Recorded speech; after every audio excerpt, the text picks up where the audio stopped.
Unfortunately एक party अपना चूरन लेके आ गई और दूसरी पार्टी अपना चूरन लेके आ गई है और अवाम को दोबारा गुमराह करना शुरू कर दिया गया है। इमरान खान साहब की पार्टी कह रही है कि ये हमारे बयानी की जीत है, नून लीग कह रही है हमारे बयानी की जीत है। तो मैं जनाब दावत देता हूँ, आएँ लिबर्टी चौक अभी भी उधर है, आज जिसके बयानी की जीत है आएँ ज़रा वहाँ पर आके जश्न मनाएं, पता चल जाएगा किसके बयानी की जीत है। आप दोनों के बयानी की हार है। इसी तरह पाकिस्तान पीपल्स पार्टी और पाकिस्तान मुस्लिम लीग नून के ऊपर भी फॉरेन फंडिंग का केस है, प्रोहिबिटेड फंडिंग का केस है, वो भी सामने आएगा इंशाल्लाह। इस मुल्क में एक जमात ऐसी है जो जमात इन तमाम चीज़ों से पाक है और जिसको वो पंजाबी में कहते हैं यूँ छाना मारा गया और उस छाने में से क्रिस्टल क्लियर जो जमात निकली वो तहरीक लब्बैक पाकिस्तान है। जब हमें जनाब इनको बैन करने की बात की जा रही थी, हमें बैन किया गया तो हमें बताया गया कि मुल्क में जनाब दहशतगर्दी फैलाने के लिए, शिद्दत पसंदी फैलाने के लिए इनको फंडिंग्स आती है और उसकी वजह से जनाब हम इनको बैन कर रहे हैं, हम उस फंडिंग को स्क्रूटनाइज करेंगे।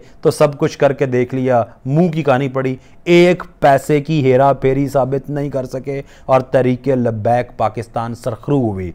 तो नाजरीन, वक्त है सोचने का, वक्त है फैसला करने का, वक्त है वाइज डिसीजन लेने का, वक्त है अपनी नस्लों के मुस्तकबिल का फैसला करने का।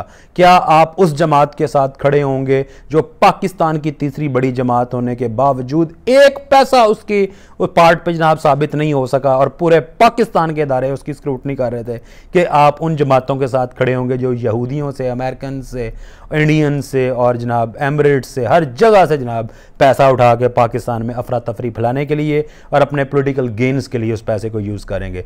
This is the right time, this is the right time to take the decision लें इंशाल्लाह। और आने वाले जनरल इलेक्शंस में इनका एहतसाब करें।